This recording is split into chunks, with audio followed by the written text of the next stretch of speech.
Today we'll discuss the first chapter of our organic chemistry of class 11th, that is some basic principles and techniques. Now what are these principles and what are the techniques? Firstly we have to know about the organic compound. हम पढ़ते आ रहे हैं जब हमने chemistry को start किया क्या होता है केमिस्ट्री, हमने वहां पे पढ़ा था केमिस्ट्री जो है लगभग केमिस्ट्री जो है वो लगभग स्टडी ऑफ केमिकल है। क्या है? स्टडी ऑफ केमिकल्स है। हमने केमिकल्स या एलिमेंट्स पढ़े थे जो हमने पीरियोडिक टेबल में क्लासिफाई किए थे। क्या थे? हमारे मोस्ले साहब आए थे जिसने एक पीरियोडिक टेबल दिया और पूरे हमारे जो दुनिया के एलिमेंट्स हैं उनको क्लासिफाई किया।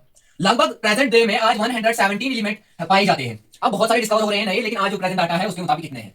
जब उसने क्लासिफिकेशन की तो उसने जो है कुछ मतलब कुछ ऐसे कंपाउंड थे जो अलग रखे, कुछ ऐसे कंपाउंड जिनको अलग प्रॉपर्टी दी। जैसे उसने कुछ कंपाउंड बोले कि ये ऑर्गेनिक कंपाउंड्स हैं और कुछ ऐसे कंपाउंड बोले दीज आर इनऑर्गेनिक कंपाउंड्स। जब ऑर्गेनिक कंपाउंड की बात हो रही थी तो वहां पे ऑर्गेनिक कंपाउंड में हमारे कार्बन और हाइड्रोजन की बात हुई। क्या होते हैं ऑर्गेनिक कंपाउंड? उन्होंने बोला कि ऑर्गेनिक कंपाउंड ऐसे कंपाउंड होते हैं जिनमें क्या होता है, कार्बन एंड हाइड्रोजन होता है। क्या होता है? What are organic compound? These are basically those compounds in which both carbon and hydrogen are present and their derivatives. ये याद यहाँ पे जरूरी है। कुछ बच्चे मिस्टेक करते हैं कि डेरिवेटिव्स याद नहीं रखते हैं। क्या है ऑर्गेनिक कंपाउंड? जो कार्बन और हाइड्रोजन से बने हो और इनके डेरिवेटिव से बने हो। अब हमें कार्बन की पहली प्रॉपर्टी पढ़नी पड़ेगी। क्या प्रॉपर्टी है कार्बन में? क्यों पढ़ा जा रहा है इतना? हमने 10th में इसकी बहुत सारी प्रॉपर्टी, वहां पे हमने कार्बन एंड इट्स कंपाउंड का चैप्टर पढ़ा था जहां पे पूरी कहानी लिखी थी कितना परसेंट कार्बन है। देखो हमारी जो बॉडी है लगभग 70 to 80% of body of body is made up of carbon. आप पढ़ते हो cell is basically made up of carbon and its compounds. तो इसलिए हमें केमिस्ट्री लॉन्च करनी पड़ी, दैट इज ऑर्गेनिक केमिस्ट्री, जहां पे हम सिर्फ स्टडी करते हैं कार्बन और हाइड्रोजन को और उनके डेरिवेटिव्स को। अब कार्बन की कुछ प्रॉपर्टी है, ये बहुत स्मॉल होता है साइज में, ये टेट्रावैलेंसी शो करता है। क्या होता है टेट्रावैलेंसी? देखो किसी भी एटम के अंदर इलेक्ट्रॉन्स होते हैं। अब कार्बन का एटॉमिक नंबर यहाँ पे लिखते हैं, कार्बन का एटॉमिक नंबर 6 है। क्या है? एटॉमिक नंबर 6 है। तो इसके अंदर इलेक्ट्रॉन कितने होंगे? प्रोटॉन कितने होंगे? इसके अंदर 6 ही इलेक्ट्रॉन होंगे, 6 ही प्रोटॉन होंगे।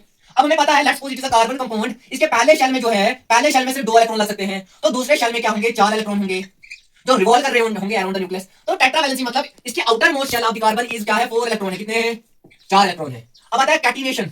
कैटिनेशन भी एक प्रॉपर्टी है जहां पे ये मिलियंस ऑफ कंपाउंड बना सकता है। क्या बना सकता है? कैटिनेशन क्या है? मिलियंस ऑफ कंपाउंड बना सकता है। एक ही कार्बन इतने बॉन्ड बनाएगा कि मतलब बहुत सारे कार्बन मिलकर एक बहुत बड़ा कंपाउंड बनाएंगे, और यहाँ पे लिखा है मिलियंस ऑफ कंपाउंड बनाएंगे। This is the fourth property of our carbon. Now we have to study about the, हमने कार्बन के बारे में पढ़ा, लेकिन हमने देखा कि जो हाइड्रोजन है वो हमेशा कार्बन के साथ चिपके रहता है। तो हमने कंपाउंड बोला दैट इज हाइड्रोकार्बन्स। हमने ऑर्गेनिक केमिस्ट्री में ज्यादातर हम हाइड्रोकार्बन्स ही पढ़ते हैं और उनके डेरिवेटिव्स। अब हाइड्रोकार्बन क्या है? ये सिंपलेस्ट ऑर्गेनिक कंपाउंड है। ये बने होते हैं कार्बन और हाइड्रोजन से।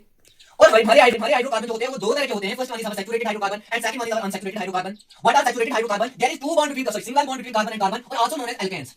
इनका जो फार्मूला होता है, molecular formula, that is CnH2n+2। कैसे आया? लेट्स सपोज मैं कार्बन n का नंबर मान लेता हूं, कार्बन 1 है। अब देखते हैं कार्बन के साथ कितना हाइड्रोजन जुड़ेंगे। देखो यहां पे C1H1 H2 और यहाँ पे n है, मल्टीप्लाई 1 करना पड़ेगा, +2 है, मतलब यहाँ पे क्या आएगा? जितना वो आएगा यहाँ पे आएंगे हमारे 4 हाइड्रोजन। कितने आएंगे? मतलब यहाँ पे क्या आएगा? CH4।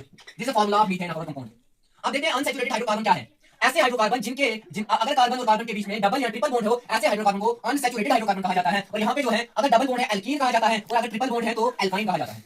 अगर मैं मॉलिक्यूलर फार्मूला या फार्मूले की बात करूं, इसका फार्मूला है CnH2n। सिंपल फार्मूला है, कोई रॉकेट साइंस नहीं है इसमें, बिल्कुल सिंपल फार्मूला है, सिर्फ लगाना है बस। देखो अगर मैं यहाँ पे कार्बन 2 लगा दूं, यहाँ एक ही लगा देते हैं क्योंकि हमें अनसैचुरेटेड बनाना है। हाइड्रोजन 2, अगर मैं यहाँ पे क्या है, अब हमने यहाँ पे मल्टीप्लाई करना पड़ेगा 1, यहाँ पे C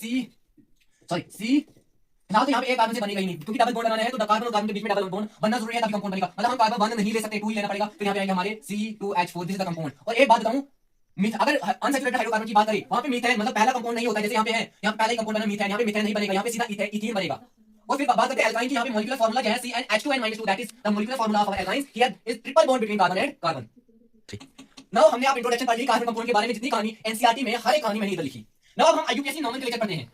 देखो एक कहानी सुनाता हूं मैं आपको, समझो दुनिया में इतने लोग हैं, इनका नाम क्यों है? मेरा नाम आकिब नवाज है, मेरा नाम क्यों है? ताकि मुझे मेरी कोई पहचान है इस नाम से कि ये ऐसा करता है, ये इस क्लास में पढ़ता है, ये ऐसा है। तभी पता चलता है किसी के बारे में जब उसका नाम पता हो। किसी के बारे में उसके नाम से ही पता चलता है काम क्या है, फिर जानना भी पड़ता है। तो वैसे ही हमें किसी भी कार्बन कंपाउंड के, इसके तो मिलियंस ऑफ कंपाउंड है, तो हमें तो नाम देना जरूरी होगा कि नाम भी इस तरीके से देना होगा ताकि कोई कंफ्यूजन ना हो, ताकि कोई प्रॉब्लम ना हो। इसलिए हमारे पास आईयूपीएससी आती है जो एक international union of pure applied chemistry की एक ब्रांच है, सॉरी एक मतलब क्या है, एक कंपनी है जो क्या देती है, नाम देती है। अब नाम कैसे देती है?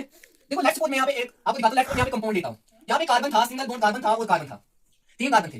तो ये बोलता है आप क्या देखो, आप पहले वर्ड रूट देखो। क्या देखो? वर्ड रूट मतलब नंबर ऑफ कार्बन देखो कितने हैं। इस carbon is equal to 3 number of carbon है। फिर देखते हैं आप बॉन्ड भी देखो, यहाँ पे कितना बॉन्ड है? सिंगल बॉन्ड है, सिंगल बॉन्ड है।